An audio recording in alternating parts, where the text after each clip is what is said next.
আশীর্বাদ দক্ষিণা রঞ্জন মিত্র মজুমদার। বর্ষা খুব নেমেছে, নিচেও ডেকেছে বান। জলে দেশ থই থই করছে। একটি পিঁপড়ে আশ্রয় নিয়েছে একটি ঘাসের পাতার নিচে। পাতাটি কাঁপছে, হেলে পড়েছে।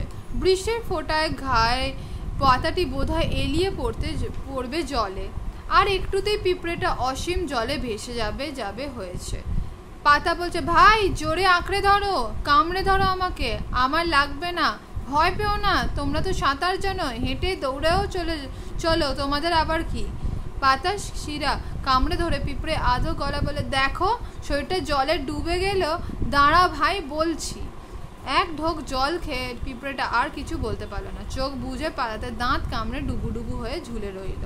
পাতাটা হাসলে, ভাই ভাগ্যে তুমি জিমন্যাস্টিকটা জানতে, আমরা নড়তেও পারি না, কোন রকম সুঁটুর বাড়াই, চলতেই জানলেম না, তাই ঝুলবো কোথায় গিয়ে ভাই।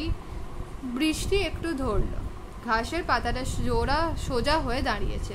কামড় আর নিঃশ্বাস ছেড়ে পিঁপড়ে বলে, বাপ বাঁচলেম। বলছিলে ভাই ঠিক, আমরা সাঁতার জানি, হাঁটতে জানি, দৌড়াতে জানি, দূর তোর কাজে আসে না কোনোটাই। ডাঙায় রোদ্দুরে দিনে পুড়ে মরি, বর্ষায় তুমি ছিলে তাই বেঁচেছিলাম। ও কথা বলে লজ্জা দিও না, হাতে হাত দিয়ে ধরে বলল পাতা। বাঁচন আর মরণ নাকি একটা কথা, তুমি যে কাজের লোক ভাই, ওইটাই আসল। শুনে বর্ষাতেও পিঁপড়ে মুখ শুকিয়ে গেল। ভিজে শরীরে শুকনো মুখে সে বলল, ভাই কাজ তো করি, সারা দিন রাত খাটি, শুধু খাই দাই থাকি গর্তে। তোমরা ওপরে পৃথিবীর ওপরে হাসো, ফুল টুল ফোটাও, আমরা যাই আসি দেখি ছাইও কাজ, শেষে আবার সেই গর্তেই ঢুকে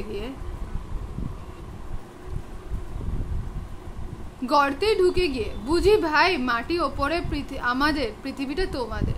শিউরে পাতা বলে, ভাই অমন কথা বলো না, মাটি সবারই, থই থই যে জল, মাটি না থাকলে চলতো কোথা দিয়ে। পিঁপড়েও শিউরে, হায় হায়, এই জল কি করে পার হব। বৃষ্টি ঝমঝম করে এলো, তাড়াতাড়ি পিঁপড়ে আবার কামড়ে ধরলো পাতা। বৃষ্টি দাঁড়ালো, ভাই শুনেছিলাম তোমার কথা, মেঘের আড়াল থেকেই শুনেছি। পিঁপড়ে ভাই বড্ড তোমার ভয়। বৃষ্টি ঝমঝম করে এলো, তাড়াতাড়ি পিঁপড়ে আবার কামড়ে ধরলো পাতা। বৃষ্টি দাঁড়ালো, ভাই শুনেছিলাম তোমার কথা, মেঘের আড়াল থেকেও শুনেছি। পিঁপড়ে ভাই বড্ড তোমার ভয় না, তুমি কি একটু পাতা বন্ধুটিকে তোমার কোনোদিন ভয় পেতে দেখোনি। আমরা চলে যাই বিদেশে, ফিরে এসে দেখি রোদ্দুরে পুড়ে বন্ধুর দল ধুলো হয়ে আছে। যেই দিনই ডাক আর ধুলো ঝেড়ে সারা দেশে সবুজ হয়ে উঠবে সবুজ পাতা চিরদিন। আমি আনন্দে গান গেয়ে উঠি সবুজ বন্ধুর হাত ধরে। খলখল করে হেসে উঠল ঢেউ তুলে, আমি গান, তুমি গান গাইছো, আমিও গাই। বর্ষার যে ঘাসকে আমি ডুবিয়ে কাদায় লুটিয়ে তলিয়ে দিয়ে ছুটি, শরতে চেয়ে দেখি তারাই কাশবন হয়ে হাসছে। ঘাসের পাতা আস্তে মাথা নোয়ালো হাওয়ায়। পিঁপড়ে জড়িয়ে ধরলো পাতার শিরা, বুক ভেঙে নিঃশ্বাস পড়ল পিঁপড়ের। হায় পিঁপড়ের এই আমি চিরদিন পিঁপড়েই হয়ে রইলাম, তবু ছিলেম গর্তে, ছিলেম ডাঙায়, এ জল কি শুকোবে কোনোদিনও। ঘাসের পাতা মাথা নুইয়েই ছিল, এবারে মাথা একটু তুললো, তারপর বলল পিঁপড়ের কানে কানে, বন্ধু ভাই ভয় পেও না, ভেবো না একটুও, বাদল চলে যাবে, এই জল নিশ্চয়ই আসবেই, আসছে শরৎ, পৃথিবী তোমার হবে। পিঁপড়ে চোখ তুলে, আহা পৃথিবী কি আবার তার হবে। পিঁপড়ের চোখে জল আসতে থাকলো, আস্তে আস্তে থামলো।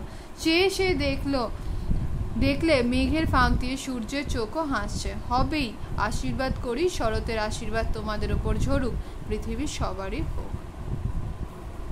বিষয়বস্তু: আশীর্বাদ গল্পটি প্রকৃতি বিষয়ক একটি অসাধারণ গল্প। ছোট্ট পিঁপড়ে, একটি পাতা এবং বৃষ্টিকে নিয়ে জমজমাট রূপক গল্প। আসলে প্রকৃতি আমাদের সকলের কাছে আশীর্বাদ স্বরূপ। গাছপালা বা সবুজ উদ্ভিদ বা প্রাণীকুল, জীবকুল সকলেই আমাদের বন্ধু স্বরূপ। আমরা একে অপরের উপর নির্ভরশীল, একে অপরের পরিত্রাতা।